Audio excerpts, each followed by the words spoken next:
Hello everyone, this is Mike, and surprise, I'm actually doing another video just a few days after doing my Nier Automata review. And the reason for that is I want to talk about something that themes that I've noticed for years in The Last of Us that apparently in the last few days I'm finding out that a lot of fans of the first game have missed. Because they're complaining that Part 2 is going woke. And I'm thinking to myself, the first game was about feminism, especially the second half. Now, I am avoiding spoilers for the second game because I don't want to be spoiled for it at all, so I don't know any of those. I don't know anything about what's going to happen with 2, and I want to keep it that way until I play the game. But I'm going to let you guys know I am going to be spoiling the first game, because you should have played it by now. It's been out since 2013. But I wanted to comment on it because there's a lot of the people in the anti-SJW crowd that are complaining about that feminism is infiltrating the Last of Us universe in Part 2. But it was always there. And I'm not talking about the DLC. I'm talking about the main game. So what I want to do in this video is discuss the feminist elements within the first game, because it's the entire point. So what I got to say first off is you need to know that Neil Druckmann was not only friends with Anita Sarkeesian, but has publicly said multiple times that her ideas and her videos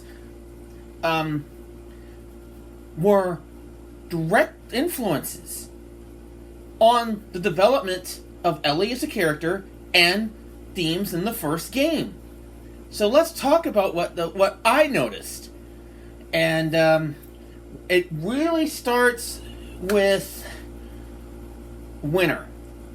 Because that's it. Because everything up until before you get to Winter, you play as Joel and you're in a post-apocalyptic scenario and you're fighting to protect Ellie. It's a normal narrative in gaming. You know? So after hours of playing as Joel, you switch to Ellie and her perspective. This is important that you play as Ellie. It was important that you play as Joel for hours and hours, and now you're going to play as Ellie. Why does that matter? David. After playing as Joel, all you're thinking about is trying to stay alive and protect the person that you're with.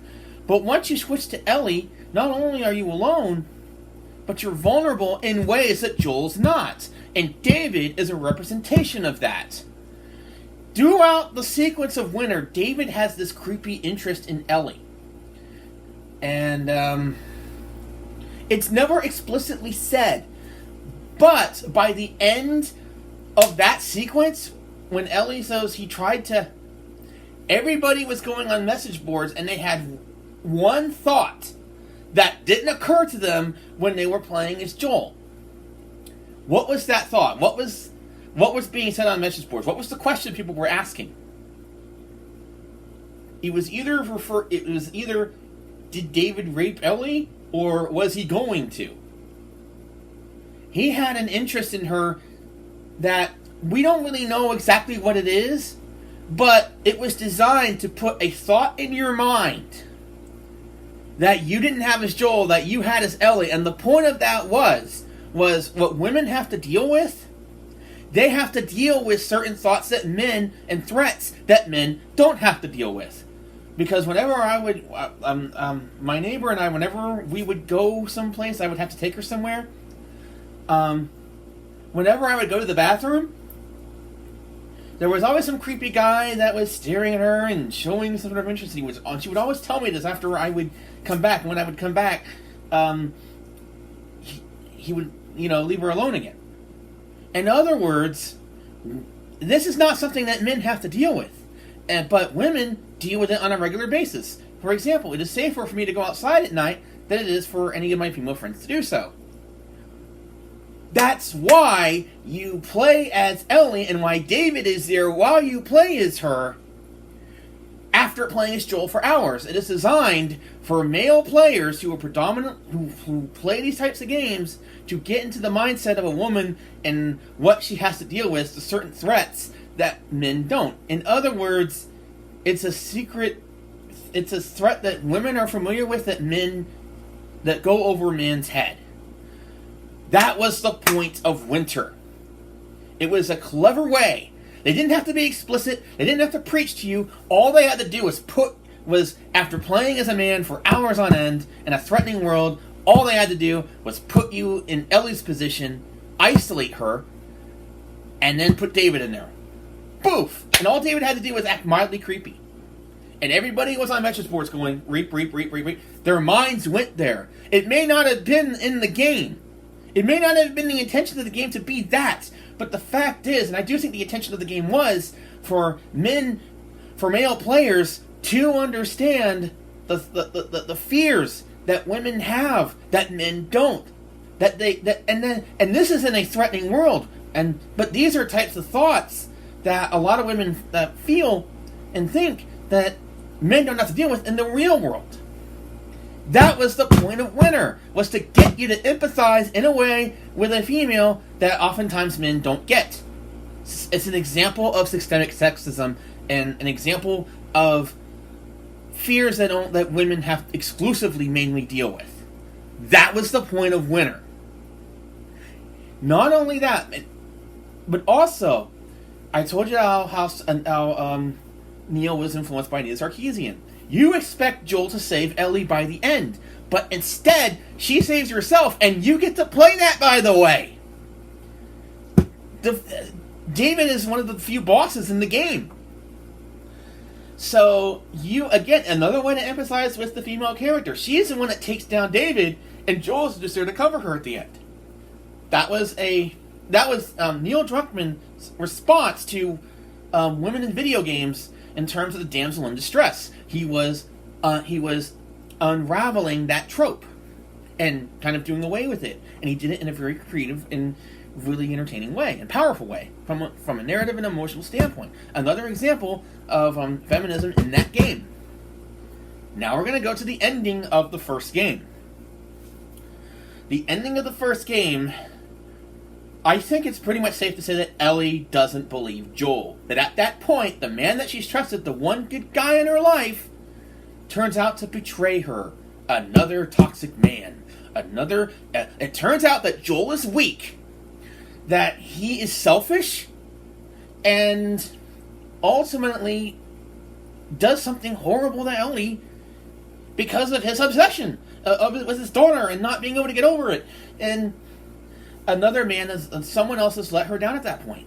And I think that's the beginning of probably going to be a strain in the sequel. So, feminist elements already there.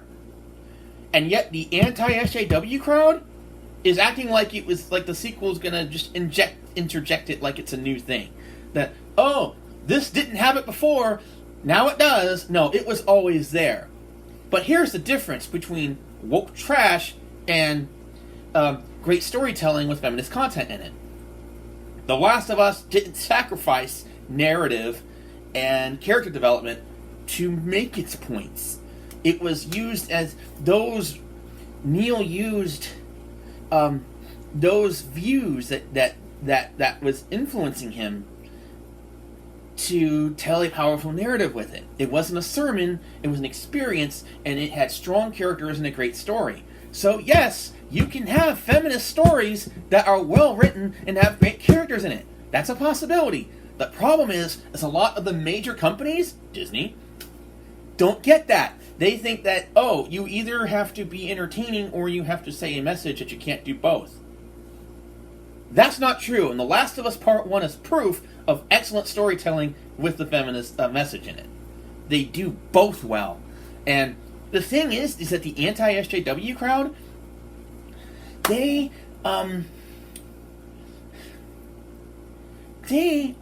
like these feminist games and these feminist works when they're told well. They don't complain about it. In fact, it oftentimes goes over their head, as it's doing right now. People want great story and great characters. You can have that and still have a left-wing opinion on social issues within that narrative and that story. You can do that while still being entertaining. You don't have to be like Disney and ignore lore and just bring people in who don't care about about franchises. No, Neil Druckmann invented this world, so I don't think he's going to sacrifice quality and narrative and storytelling to make his points, because he knows he created this universe and he cares about these characters, and I know he's going to want to do them justice. So I'm very optimistic, despite all the negative press that the game is getting. I'm very optimistic that that story and character are still going to be in the sequel. And yes, it may be more explicit in its left-wing ideology, but as long as character and story are maintained, that's fine. I like right-wing movies, by the way. Movies that I completely disagree with. And some of my favorites because they're well-made films. Ghostbusters is anti-regulation and private business.